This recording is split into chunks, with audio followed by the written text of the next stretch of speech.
네, 이렇게 읽어도 속도는 비슷한 것 같습니다.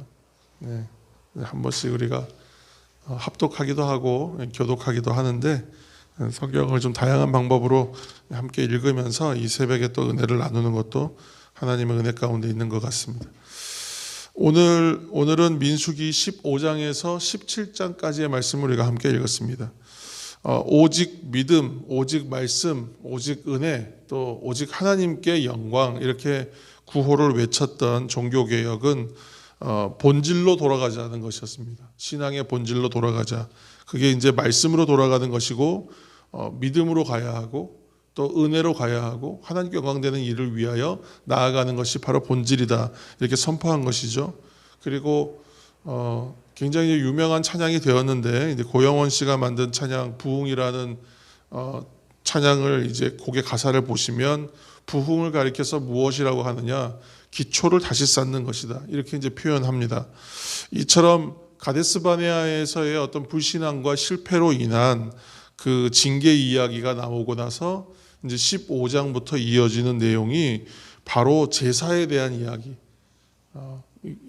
이제 시작하고 있습니다. 그래서 징계하고 난 다음에 바로 제사가 이렇게 드려야 된다는 규정을 세우는 것은 어찌 보면 좀 그 자연스럽지 않은 전개가 아닌가, 부자연스럽다, 그런 생각이 듭니다만, 그러나 사랑하는 여러분, 잘 생각해 보시면 처음에 이제 말씀드린 것처럼 실패하고 난 다음에 어디서부터 시작해야 하는가, 이렇게 생각하면 바로 기본, 가장 기초가 되는 자리, 본질적인 자리로 돌아가야 하는데, 그것이 하나님께 대한 제사, 곧 예배의 자리다라고 지금 우리에게 말씀하시고 있는 것입니다. 그래서 15장 처음에 어떻게 시작되는지 보았더니 15장 2절에 보면 이런 약속의 말씀을 주십니다. 15장 우리가 2절을 다 함께 읽으시겠습니다. 2절입니다. 시작. 이스라엘 자손에게 말하여 그들에게 이르라, 너희는 내가 주어 살게 할 땅에 들어가서, 아멘. 18절에도 내가 인도하는 땅에 들어가거든, 이런 말씀이 나옵니다만, 이렇게 새로운 세대를 향하여 주시는 말씀으로 시작합니다. 너희는 내가 주어 살게 할 땅에 들어가서, 또는 18절에 내가 인도하는 땅에 들어가거든, 이렇게 이제 말씀을 주시는 것입니다.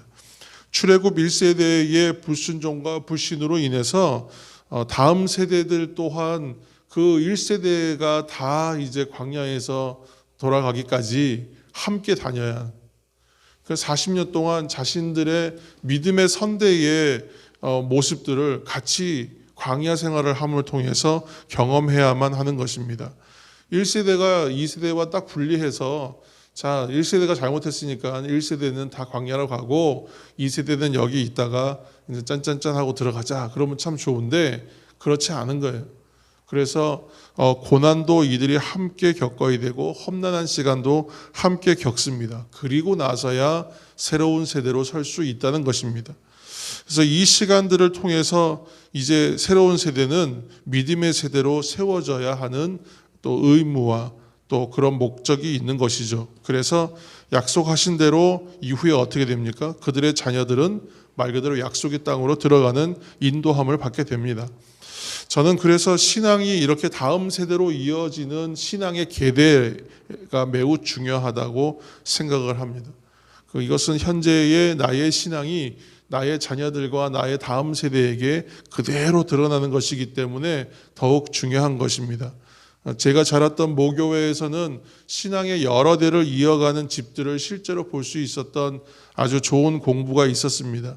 그것도 한 교회에서만 3대 또는 4대 이상의 직분자가 나올 정도로 그렇게 신앙의 계대가 이루어지는 것을 아주 노골적이고 분명하게 볼 수 있었습니다. 그리고 그 가족들이 참으로 복된 신앙의 세대를 이뤄가는 모습을 보면서 그것이 참 아름답고 저는 좀 개인적으로 참 부럽기도 했습니다.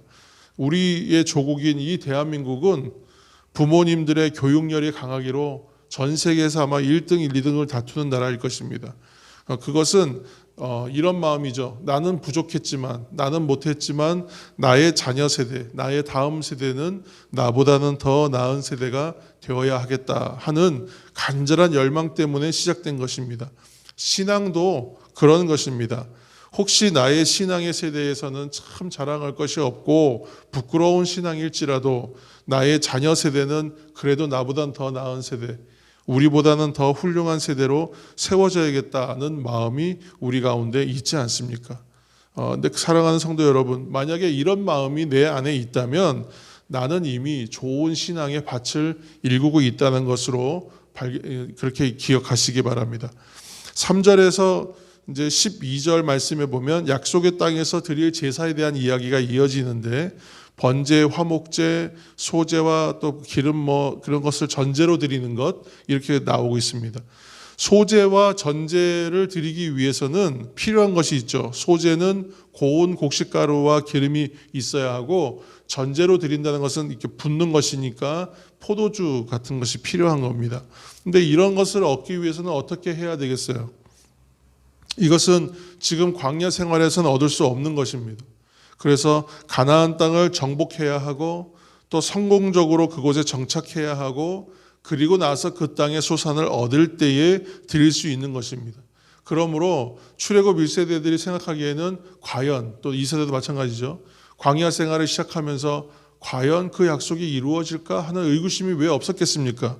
과연 그때쯤에는 정말 그런 일이 이루어질 수 있을까 하고 생각했을 거예요. 그런데 하나님 주신 말씀을 잘 생각해 보면 약속하신 땅에 들어가지 않으면, 정착하지 않으면, 경작하지 않으면 일어날 수 없는 말이거든요.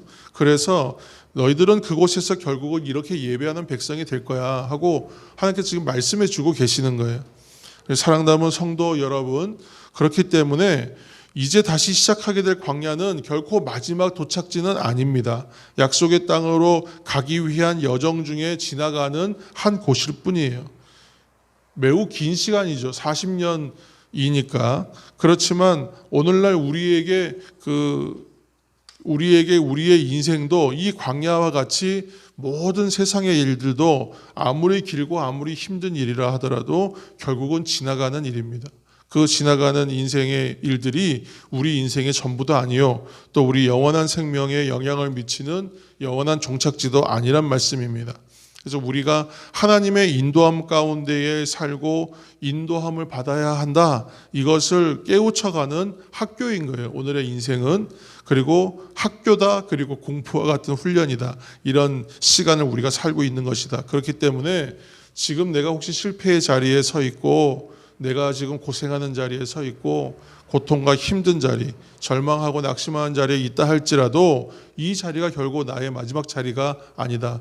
여러분, 포기하지 않으시는 우리 모두가 되기를 예수님의 이름으로 축원합니다.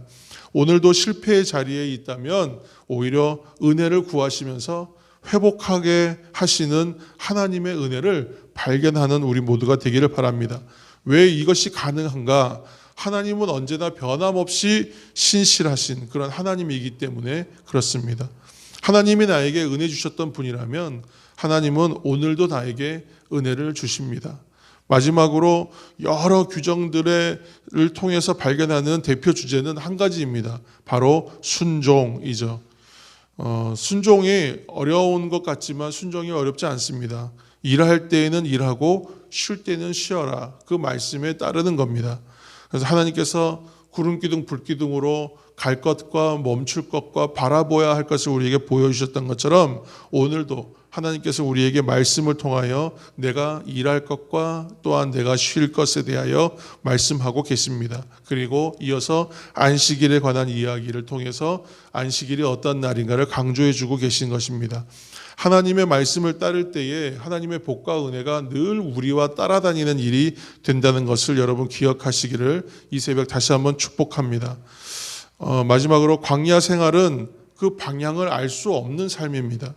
하나님의 말씀을 나의 표대로 삼고 방향으로 정하는 나침반으로 삼을 때에 우리는 방황하지 않게 되죠. 그리고 불확실함으로 인한 막연한 두려움이 우리 인생 가운데서 사라집니다. 그런데 말씀을 가까이 하지 않으면 이러한 영적인 감각, 이런 것을 깨닫는 그러한 감각이 무뎌집니다. 말씀을 가까이 하실 때에 영적인 무뎌짐을 감당할 수 있고 이길 수가 있다는 말씀입니다. 새벽마다 말씀으로 시작하는 것은 그래서 말씀과 기도의 경건 생활의 능력이 우리 가운데 임하는 것이요. 또 그렇게 하루를 시작하게 되는 것이죠. 또 주일 예배로 한 주를 시작하는 것은 나의 인생의 우선순위가 어디에 있는지를 명확하게 다시 한번 확인하고 다시 재정비하는 시간인 것입니다. 나와 나의 다음 세대와 우리의 공동체가 그렇게 하루를 경건으로 또 한 주를 주일 예배로 시작함으로 하나님의 뜻에 합당한 순종의 삶을 사는 은혜로 충만하시기를 다시 한번 축복합니다. 다시 한번 당부를 드리는 것은 내게 있는 무엇을 하나님께 드림으로 하나님을 만족시키는 것이 예배가 결코 아니란 것입니다.